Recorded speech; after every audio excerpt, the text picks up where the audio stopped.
welcome to this edition of BOSCA Presents, presented by Mammoth Sports Construction and CEI Engineering. My name is John Hartwell, and I am the designer behind Hartwell Studio Works, a sports branding shop serving the small college athletics market. BOSCA Presents is a monthly series of live webinar conversations featuring athletics leaders discussing topics of importance for the small college athletics community.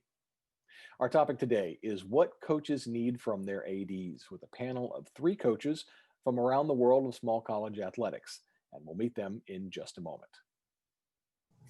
Before we begin, we will hear from our sponsors, and we'll start with Lauren Moyer, Director of Strategic Partnerships at Mammoth Sports Construction.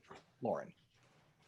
Thank you for the warm welcome, John. Hi, everyone. My name is Lauren Moyer, and as John mentioned, I'm the Director of Strategic Partnerships at Mammoth Sports Construction.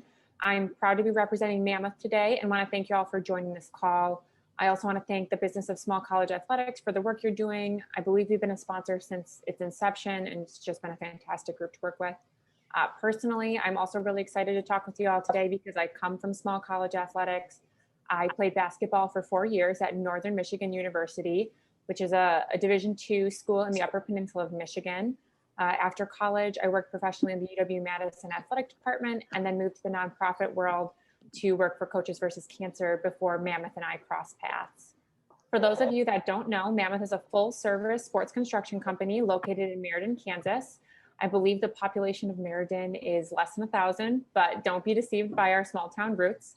We have made quite a footprint across the U.S. and have done projects in 30 states and experience on hundreds of projects. We are proud partners with Field Turf, which is the leader in synthetic fields. Field Turf offers the best and safest products out there, which is why they hold over 50% of the market share. They're trusted by the NFL, the SEC, the MIAA, Big 12, the list goes on. One of the things that makes Mammoth so special is our design build process. We use in-house licensed sports architects and engineers, and this allows for even more savings for our partners as design fees are absorbed by Mammoth rather than being paid for by our clients. General contractors charge large overhead fees to manage a project, and then they sub the work out to us and then rely on our project management and expertise, which is why we kind of broke the traditional construction model and kind of went this design build process route. And in the end, it reduces the risk and cost for you while increasing speed, quality, and collaboration. Another great thing about the design build process is that the owner works with a single point of responsibility, which would be us. And on the back end, our designers and contractors work together in lockstep from beginning to end. As we head into the spring, we know this is a big decision-making time for many of you. And at Mammoth, we design and build sports facilities and fields all day, every day. Our goal is to come alongside you as a partner to keep projects on track, within scope, and within budget, and even find ways to save you money, which we've done for many, many of our clients. So we'd love to talk more about any projects that you have in the pipeline, or even just to be a resource for you. So feel free to call or text me on my cell phone or shoot me an email. I thought about saying it on the call here, but I'm just going to put it in the chat because I think that would be easier. You can find us on the web at www.mammothsports.com. Again, thank you all so much for having me here today, and I hope you all have a great holiday and stay healthy. Thank you, Lauren. To get us started today, please welcome the founder of the Business of Small College Athletics, Jim Abbott. Jim. Thank you, John, and Lauren, thanks so much. It's great to have you here today. I'm grateful to Mammoth and also to CEI Engineering for sponsoring these virtual professional development opportunities and really just supporting small colleges in general. A few things before we start. First of all, I just encourage you to use the speaker view on your Zoom setting. I often enjoy sitting in meetings and watching what's happening in people's backgrounds, whether it's their dogs running by or their kids or whatever. But I think if you're going to get the most out of this today, really being able to pay attention to our speakers is going to be important. I've been in my position as athletic director at Oklahoma City University for 19 years. And when I started in my position, I will freely admit that I wasn't very well prepared.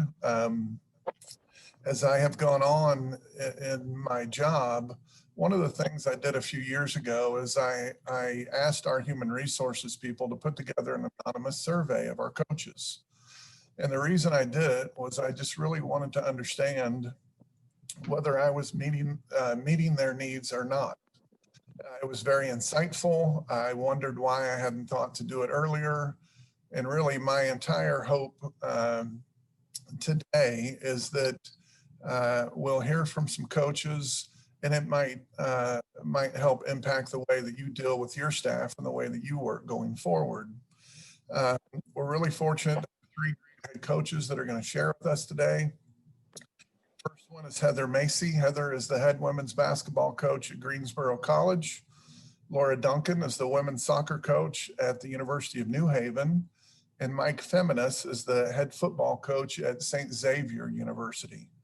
So we have Division III, Division II, and NAIA covered in our group.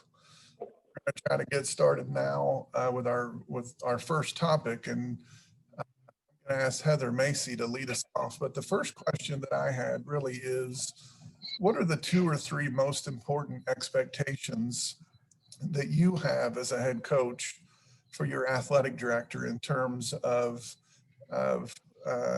their impact on your ability to do your job? So Heather, will you start us off?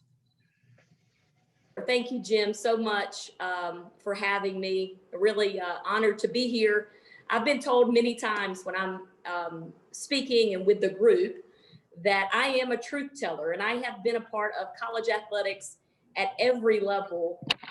And so I think I have a diverse background enough that I can cross compare and give an honest assessment of the relationship between coaches and athletic directors and the differences. So I'll answer that from the vantage point of now I'm an assistant athletic director. So I've had about 3 months to be on the other side and understand that you guys have a very, very, very tough job, all the athletic directors who are on the call and listen. But the first thing I think is super important from a coach's perspective is we want to know what the expectation is. And if you're wanting to be a nationally recognized program, I think it's important to tell the coach that's the expectation. And if the expectation is for that program to have a incredible GPA and very active in the community, I think it's okay to explain. And then it's the coach's prerogative that expectation matches what their goals are and what that they're wanting to do within their program. And so number one thing for me is always around expectation. And then the second piece would be trust. Is once you've hired a head coach, trust them to do their jobs, and then actively communicate if they're doing what you think is great. If you see them going down the wrong path, express that before it's fatal, involving their career. Laura, what do you think are the 2 or 3 most important expectations that you have for an athletic director? Just quickly, while first moment speaking, Jim, thanks a lot for having us here, and look forward to today's panel. At Heather's point, I think expectations is obviously one of the most important areas, but to add to that, I would say making sure that it's realistic expectations. A lot of athletic directors' successes are built upon how successful their programs are. But we also have to understand that, programs are budgeted and have different scholarship levels compared to the other programs within the conference. And, they have to be able to perform at a certain level, but realistic to where they're possibly stacked up against other schools. Otherwise, in my opinion, you're basically setting them up to fail. And I know we wouldn't want to do that with our student athletes. It's like asking one of our students to get to a certain level which they physically maybe cannot do right now, and we're basically setting them up to fail. So just to come back to that, and I honestly think one of the things we'll hear over and over again, and I know it comes up in the next question, is that, again, going back to communication and that constant understanding of what the athletic director is looking for and what, as coaches, what we're looking for too. Coach FEMINIS? Jim, thanks again for having me. This is a lot of fun. I'm looking forward to it. And unlike Heather, I have been in the NAIA since I started my college football playing career back in 1986.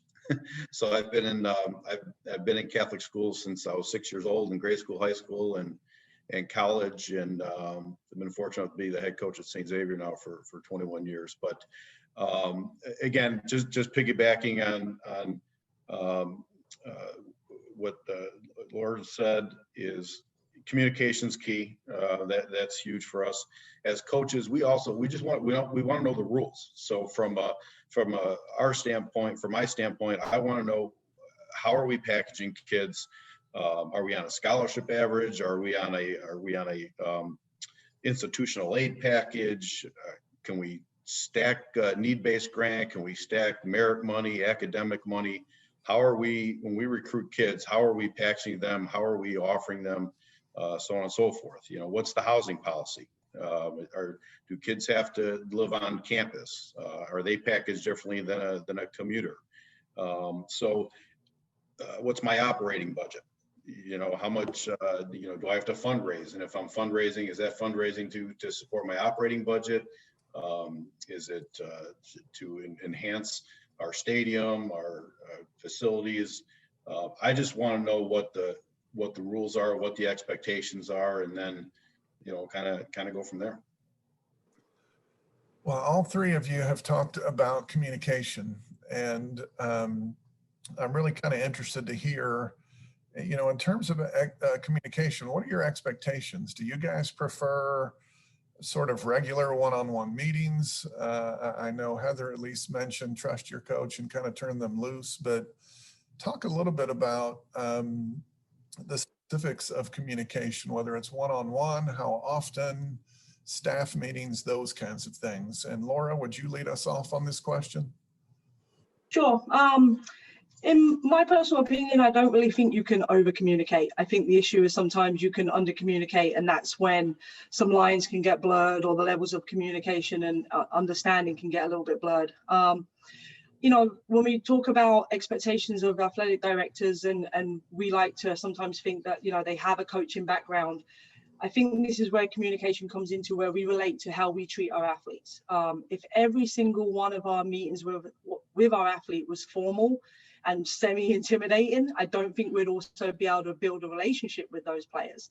And for our players to perform, we also need a little bit of informal communication with them too. We need to get to know them. We need to understand, what sparks them, what gets them going. And not everything is done in a formal setting like that to really get to know someone. So I think it's a combination of both. I don't think there's, one way or another to do it. I think you definitely need some formal communication, where that's where basically expectations are laid out and what we're looking for, but informal conversations too, where you want the athletes to enjoy playing a sport. The ADs want us to enjoy doing our job. So that's where the enjoyment comes in, when you get to know them a little bit more on a personal level, and you start to create those informal communications. So again, I don't think there's necessarily a set schedule that there should be once a week staff meeting or every other week. I just think when there's communication that needs to be had, it needs to be had.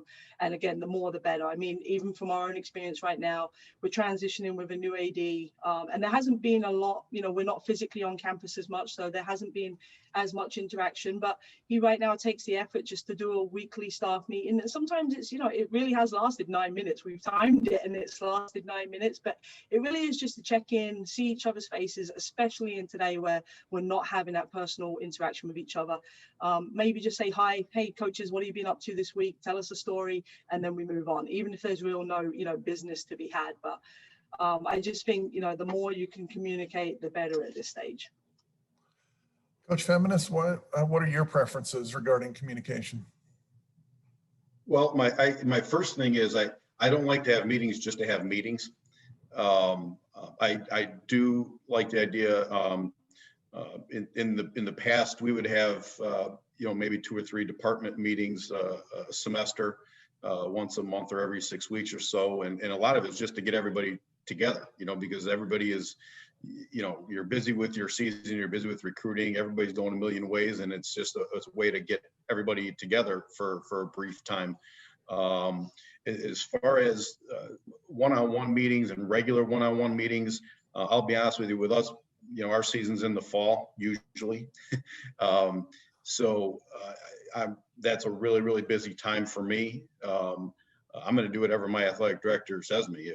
If he or she wants to meet with me once a week, then that's what's going to happen, because he or she's my boss. And but for me, I would prefer not to have a lot of one-on-one meetings. But with that said, the communication process to me always needs to be open. If I have a question or an issue that I think needs to be addressed, then, you know, whether it's a text or knocking on the door and saying I have a question, you know, I expect to be able to, you know, get follow through on that, and vice versa. You know, if there's an issue that my boss has with me, you know, text me, knock on my door, email me, whatever it is, and you know, I think the expectation goes both ways, and you just want that, you know, you want that support. Heather, how about you? Well, first, I would say that communication is a skill. And just as in coaching, as we communicate with our players and we communicate with our recruits, the understanding, the feel of proper ways to communicate is very important. The other thing I would say from a coach's standpoint is we need to manage up as head coaches and understand that our athletic director shouldn't have to adjust to what we feel like is the best communication style. We should actually adapt to what their communication style is. Now, saying that, a more experienced coach is probably going to require way less maintenance, probably less one-on-one individual formal meetings relative to a young head coach where they may need a couple more touches, no different than a player would. And coaches, I think we have a good feel for that. A kid that's been in your program 4 years versus a newcomer, two separate things in how we handle it. But again, meetings, just to have meetings, probably bad policy. I think we all think we're busy, even when we're really not that busy. Everybody thinks we're super busy. So I think that's just part of society. We love to say how busy we are, when in actuality, it's probably managing priorities more so. But if something can be communicated quickly, I think an email is appropriate for a timing. And then I think sometimes you have to go to lunch with someone and develop that relationship. And then at the same time, I think having staff meetings are very important, because it is allowing camaraderie and connection and a family atmosphere being built within an athletic department. Well, I want to tell all three of you before we go to the next question, I love sort of the image that you put together there. And what you said is that you as a coach have to manage your group of student athletes, and you do that in lots of different ways. And that you hope that athletic directors would understand that they're the head coach of the coaching staff, and they're going to have to realize that there are lots of different ways to approach that. So I really enjoy that perspective. The next question that I have, and Coach Feminist, I'm going to start with you. Do you all complete or have regular annual performance evaluations? And if you do, is it something you like, and what do you expect to get out of that? Coach Feminist? Sure. Well, for my first 19 years, we had an annual performance evaluation.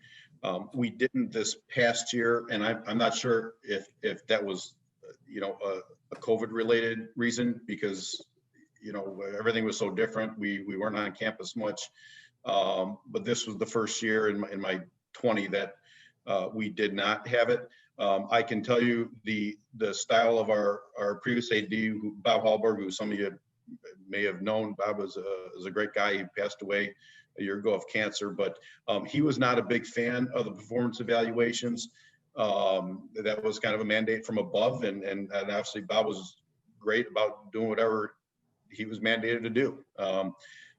But his philosophy, and I kind of feel the same way from a coaching standpoint, was he felt like giving the evaluation at the end of the year was not the best idea. If he was having a problem with a coach, or if he thought a coach wasn't performing in whatever it was, he'd bring him in or her in and say, you know, I have concerns about this, and I want to discuss it, and let's deal with it now.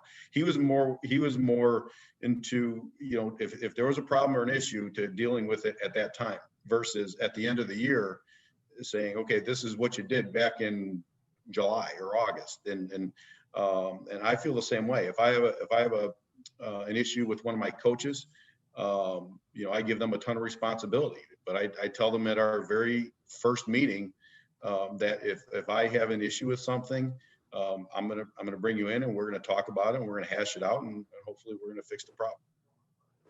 Heather, how about you?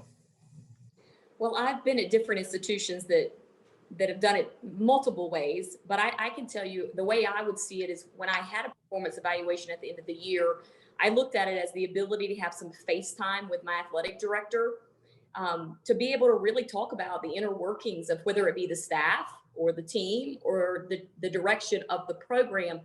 A lot of times, I think the performance evaluation is just checking the box to say that you did that from an HR perspective. And I think you can feel that from the administrator versus a performance evaluation that they're actually making decisions based upon. I think you need to pay attention to which vantage point that is. But I think it's also just a great opportunity to pick the brain of your boss to say, do you like the direction we're going? How do you feel? Are we changing the trajectory? So I think, again, it goes back to it's opening up lines of communication, and especially athletic directors that maybe it's a large enough place that you don't see them all the time, and you deal, maybe your direct report is to an assistant AD, that it does allow some face time with your athletic director. So I think it can be a good thing based upon how it's utilized. Laura, how about you?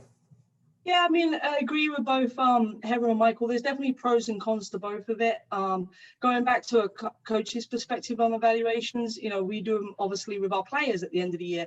And one thing we always address is timing. So think about the timing of your evaluation. If we've just come off of a tremendous season and we ask the kids to do an evaluation of the program and the coaching staff and their teammates right after a good season, it's going to be more positive. You reverse that coming off of an awful season and you ask the kids to do the evaluation, and we're the same type of coach, we're the same people, they're the same teammates, it's the same program, but we might not have been successful. Chances are that evaluation is going to be very, very different, just based upon their internal feelings, which a lot of the times come out in evaluations. So I think, as far as Heather said, is to have the ability to have one-on-one FaceTime with the administration and the evaluations allow that. I do think it's also important with what Michael said too, to kind of pick and choose the time to do it. Do you do it right after season? Do you do it after the full academic year where there's so many other factors that have come into play? Or we've talked about before too, do you do more than one evaluation? There has to be one formal evaluation, because most program seasons, I know some crossover semesters, but soccer, for example, we're just in the fall. But what we concentrate on and try to do in the fall, I know it's wins and losses, but takes away everything that our program does in the fall as far as the community service goes and the community engagement and other stuff that we also concentrate on in the spring. So what's the evaluation really about, and when should it be conducted also? I think those are great points. Personally, I've been a fan of evaluations. I want to say clearly that I also, as an athletic director, I don't just see it as an opportunity to point out weaknesses or room for improvement. I see it as an opportunity to applaud efforts. I know often for coaches, winning and losing is perhaps the most important thing, but as we're thinking about it from a broad-based perspective, I do see it as an opportunity for a longer conversation. Not only a chance to sort of look back at what's been accomplished, but also to maybe look ahead a little bit about where are we going from here. So it's great to hear your perspective. And I think, Laura, to you in particular, it is a little peculiar that 7 months after your season's ended, I will call you in to evaluate how your season went. And that ended 7 months ago. So that is definitely food for thought for me. The things that I like to try to do with our coaches, and particularly during that evaluation process, is talk about goals. So I want to hear from a coaching perspective what role you think an athletic administrator ought to play in helping to set the goals for your program and maybe helping to define for you what success might be. And Heather, would you start us off on this one? I'd be glad to. I think it makes a difference if the athletic director has hired you. And so if they did, you probably had a lot of those discussions through that process. And then you would have known, is there alignment? Is there alignment in where the coach is mentally, where the coach is relative in their career to what the athletic department really wants from that position? So I always think it's better if that's happened before you take a job, because the worst is when you're already at an institution and you go through an administrative change. And we know that the administrative change can happen at the AD level and as well as the president level. And then all of a sudden the goals and the expectations change for that coach. And so I think it's important that the coaches are able to be adaptable, and the coaches are also able to be courageous enough that if the expectation or the goals that are set administratively do not match yours, you may need to look for somewhere else to be.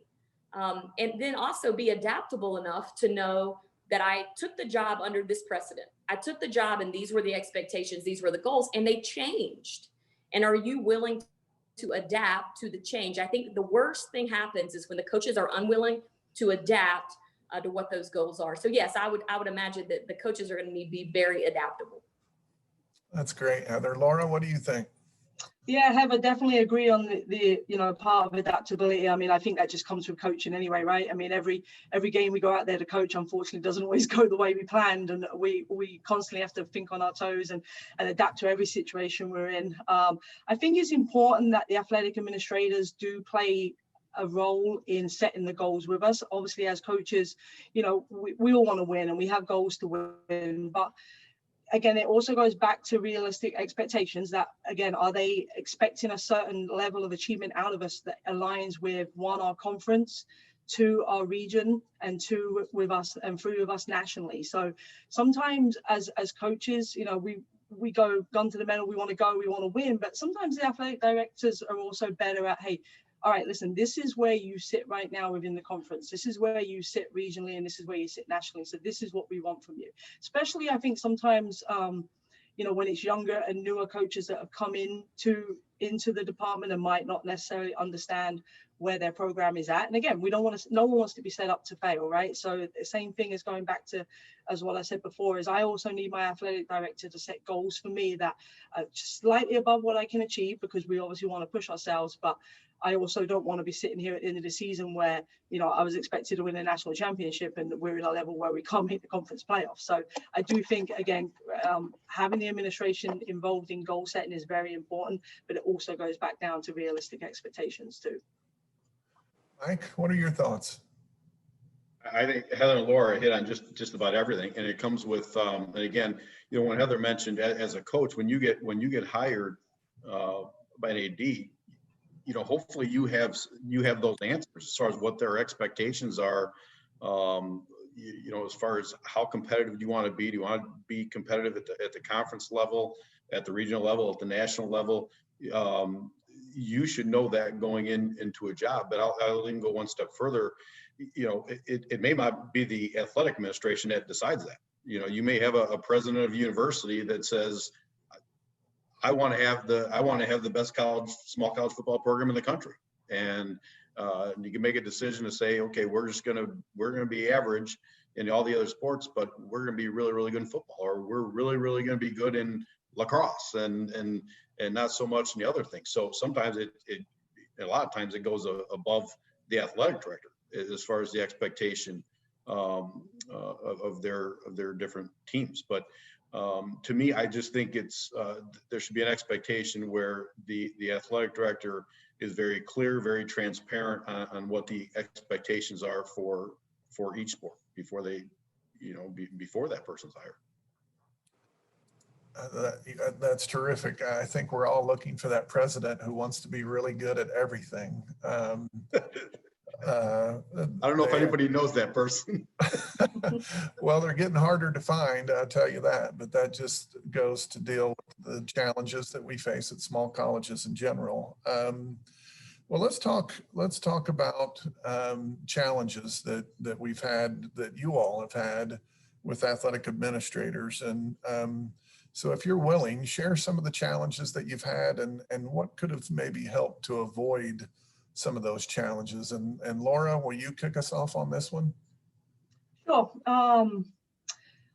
I think, this is it's a touchy subject in regards to, how you approach it. In regards, again, not to bring up specific stories and throw people under the bus, but the reality is I think there's always going to be, a different line between sometimes what coaches expect and what some, administration expect. But again, going back to communication, the more we communicate, hopefully the more we can bridge that gap a little bit. But just, being in a couple of different departments and some different administrations, some of the areas we've seen, and even being involved in the hiring process, is first of all is, why does the administration want to be here? Why does the athletic director want to be at our school? And I think there's nothing wrong with being transparent about why.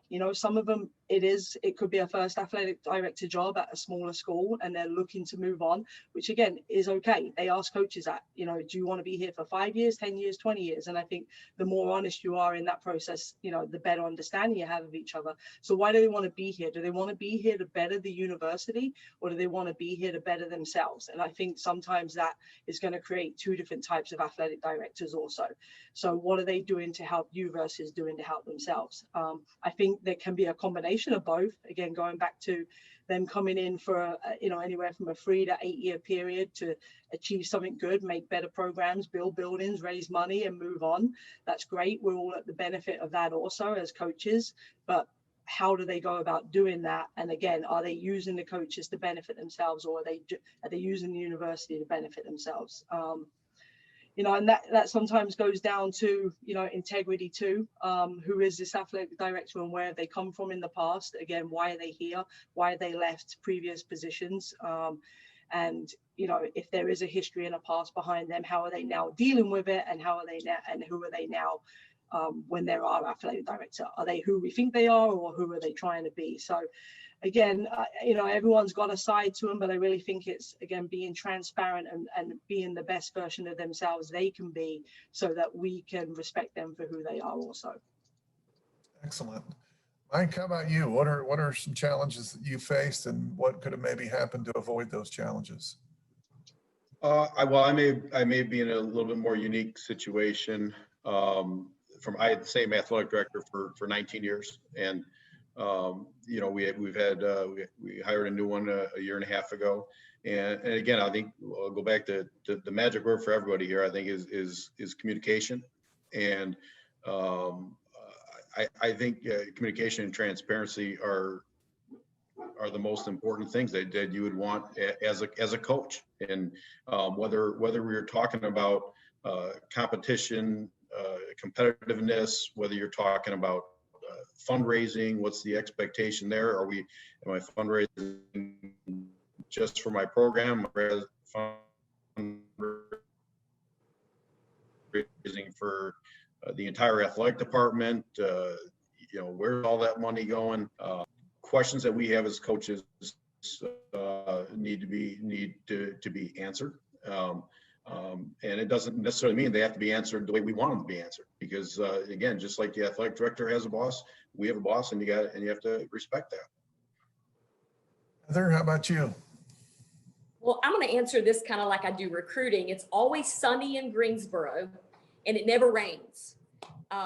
So I want to take this on a positive, but I also want to say, think through it as far as, is that a decision that the coach makes, or is that an administrative decision? See, that's where I think the point of conflict comes into play, is when a head coach loses their confidence because they don't feel like they're the decision maker inside their program.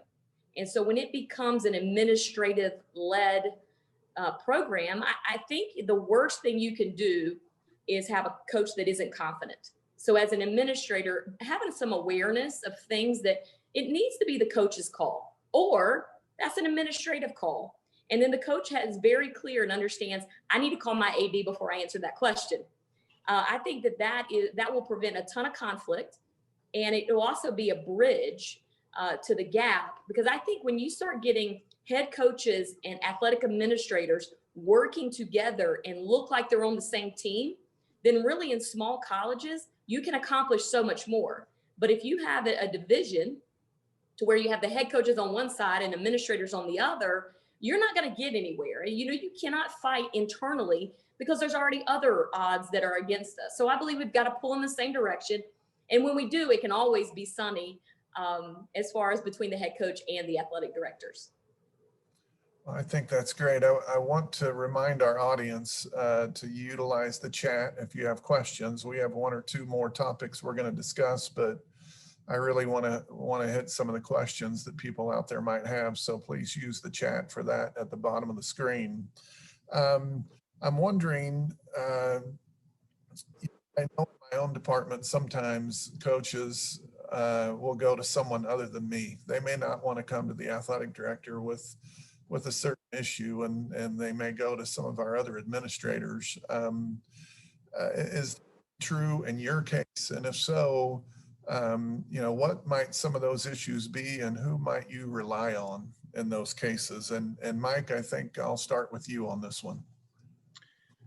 Okay, well, since I'm one of the elder statesmen of our athletic department, it's usually the other way around. If somebody has a question about whether it's admissions, financial aid, whatever it is, I get asked those questions a lot. But for me, the persons that I relied on for 20 years, that if I didn't want to bother my boss with it, would be our office manager. Those ladies are irreplaceable, and whether you're talking about travel with your chartered buses, or recruiting, or the NAI website, whatever it is, operating budgets, things like that, they usually had the answers for me, and I think they were invaluable to us. Heather, how about you? So I'm a big chain of command person. And so I only want to take issues or concerns to the people who can be the solution, who have the solution to the problem.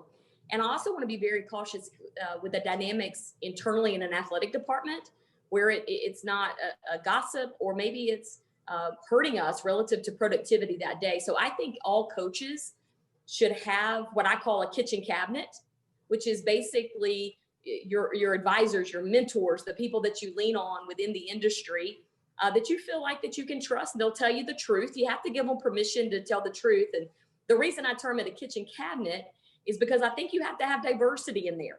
You don't want everybody who just tells you that you're right, and you don't want everybody who thinks like you. So you want to have multiple viewpoints so that you can get all of the data, and after you have all suggestions and all ideas, then better handle an issue or a communication, instead of what potentially could cause issues with inside an athletic department.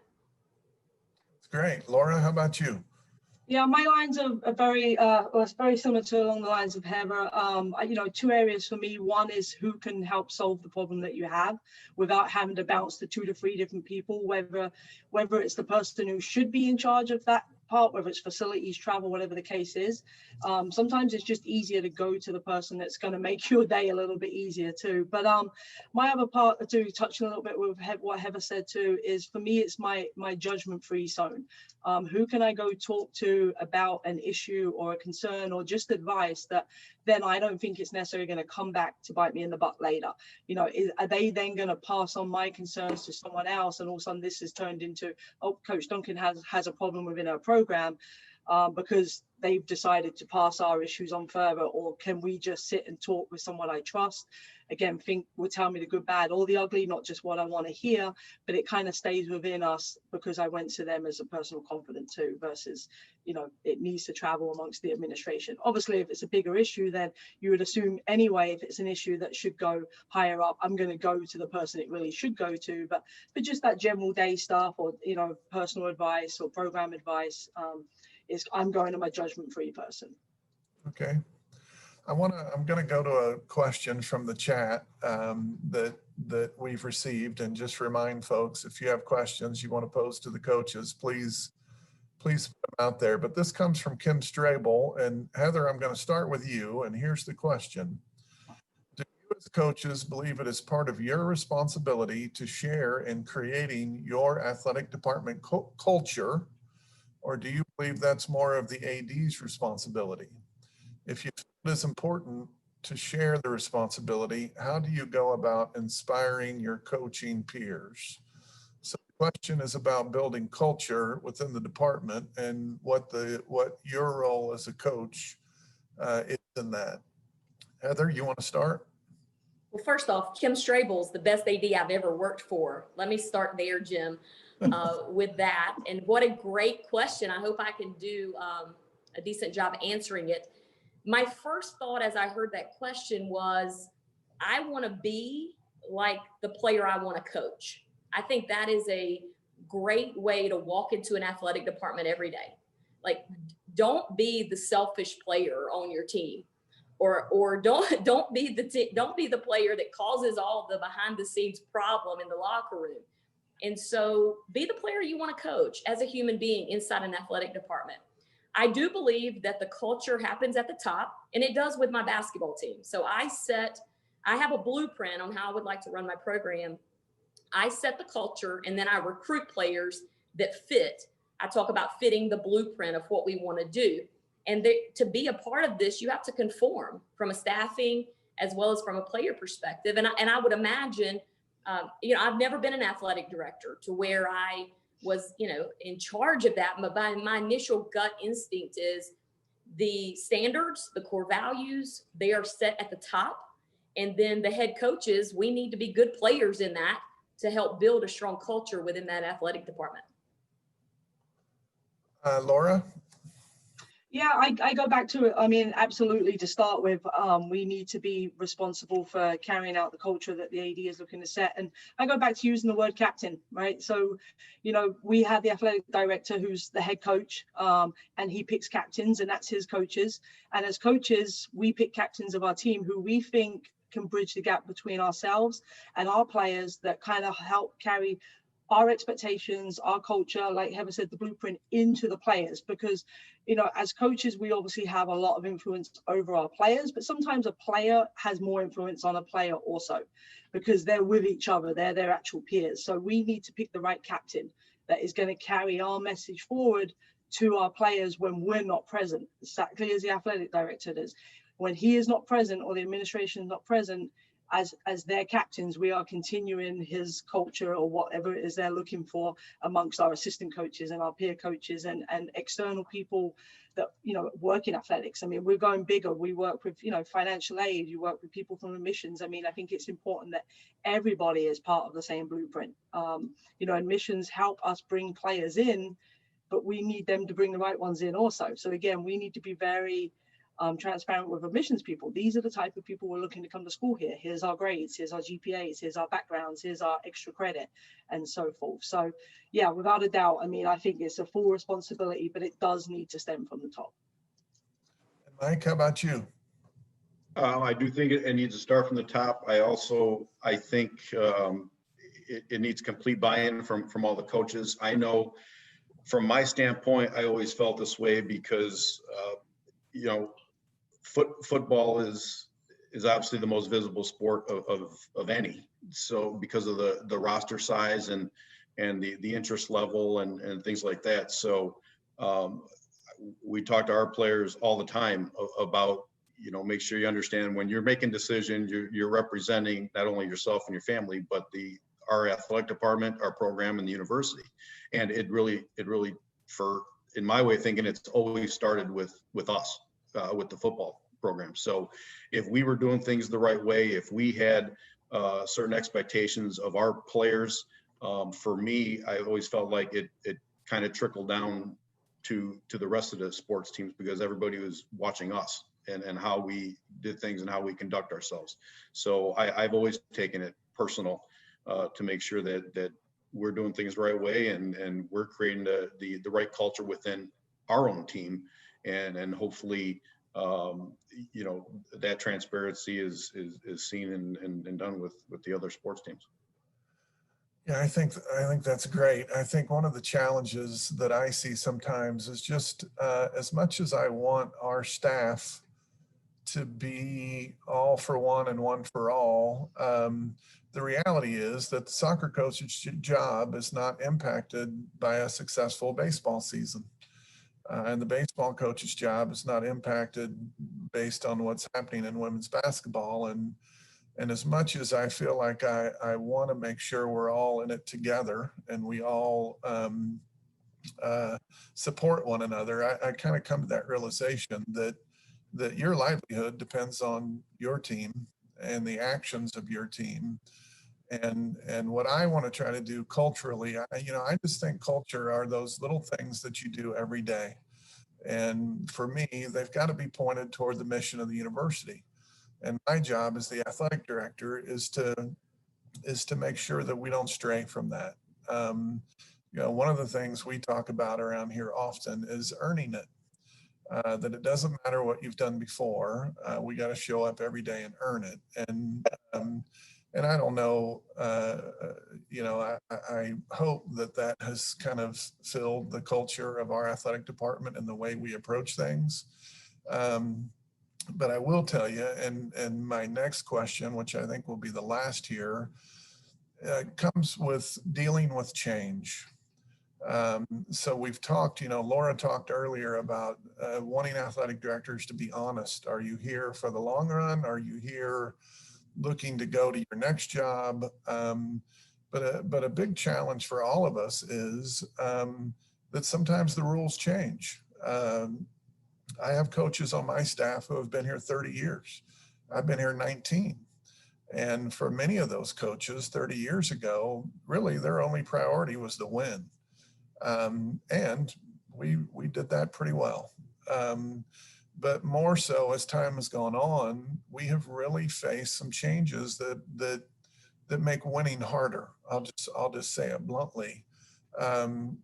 Things like building bigger rosters, attracting more students to campus, budgets that don't keep up with expenses, more pressure on fundraising. And so I think to kind of finish things out here, I'd like to have you guys talk about some of the changes you faced in your tenure as a coach, maybe how that was communicated by your athletic director and how you've tried to work together, I guess, to overcome them. So Laura, I'm gonna let you start with this one, but talk a little bit about some of the changes you faced and how you've tried to work together to deal with them. Yeah, listen, I'm actually just going into year 11 at the University of New Haven, and I'm actually on my 4th athletic director in that 11-year span. First athletic director who actually hired me was there for the most of it. I think I was under her for 7 or 8 years. So there was definitely some consistency. We knew exactly, what was expected from us and our program, because obviously she had also been at the university for 42 years. So knew the university very, very well, obviously better than any of us could. Then we did have a couple of quick turnarounds. We had 2 athletic directors that came in for about 6 months each. And I think the issue there, or what made it hard, was, again, one, their reason being there.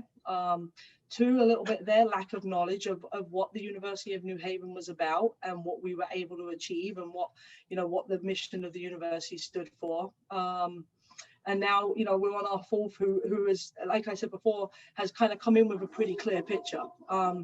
We knew when he was being hired, he's being brought in to try to transition us to the Division I level. So we knew that from the get-go, and it's been very transparent what his roles and responsibilities are.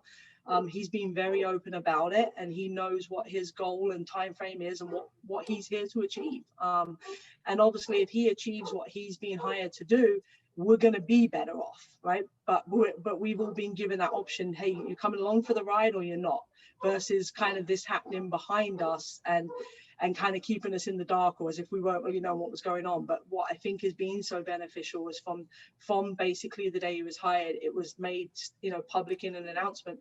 This is why he's here and this is what direction we're going in. So we know that as coaches. So we choose to stay or don't, which is nice to be given that option versus blindsided. Mike, how about you? What are some of the changes you dealt with, and how has that working with your athletic director to try to overcome them? Well, again, I was in a situation that we had the same athletic director for 19 years. We hired Allison a year and a half ago. And, the one thing is, when somebody new comes in, they've got their own ideas too, and they want to put a stamp on things too. And I believe, I don't know if it was, I forgot if it was Laura that said this earlier, but you got to decide as a coach when you have a new boss, you're either, you certainly voice your opinion on things, whether it's in a one-on-one meeting or staff meeting, whatever it is. I think Heather said this, but you got to decide if you're going to go along with this, if you're going to still be able to enjoy your job. And you know what, if the answer is no, then maybe it's time for you to move on. And so I think the one thing you just want is you want transparency. You want to, again, the communication is always the key, but to me, it's our job as coaches to be able to accept change. If I hire a new offensive coordinator tomorrow and he wants to run the wishbone and instead of spread, well, and I'm hiring him, then okay, then I go along with it. But you've got to be willing to accept change. And if you're not, if you're going to be stubborn about it and you're going to fight it, that's not healthy. It's not healthy for the department. It's not healthy for you, and it's not healthy for your new boss. Well, Heather, I'm gonna end by letting you answer this question. And before you do, I'm going to tell you, or just reiterate, change is not just a new athletic director. Change could be budget cuts or any sort of other issue that you've had to deal with. So talk a little bit about, in your experience, how that has worked and maybe working with your athletic director to overcome them. Well, when you sign up to be in college athletics, you have to anticipate there's going to be a ton of change, and it's never going to be the same day. And that's part of, I think, why we wanted to be in college athletics, is we didn't want to show up every day at the exact same time and punch a clock and leave at the exact same time. So if you have the inability to adapt, and if you do not have the inability to adapt and change, you need to be aware of college athletics is the wrong spot. And then you need to be able to adjust to change quickly. I think the beauty lies in when you're able to anticipate it and see it coming. I think very rarely we get surprised with the budget cut. I mean, those are things that you can see it coming. There's other signs, right? There's symptoms of the budget cut is happening, or there's going to be personnel changes if you're paying attention. But too many of us get so busy with our to-do list that we're unaware of the environment in which we're in to be able to anticipate the change. So I think you got to learn the rules of the game, and then you have to be able to play that. And especially if you're wanting to hunker down and make the current position you're in be a long-term position, then you need to work every single day like it is, but understand that it may not be. And the best we can do, I think, to be able to lay our heads on the pillow at night and sleep well is to every single day work like it's our last day there, and we want to leave it better than we found it. And I think if you do that every day, then you can have a rewarding career and feel like that you're filled up in college athletics. But my quick thought is anticipate the change and be ready to adapt quickly. I think that's great.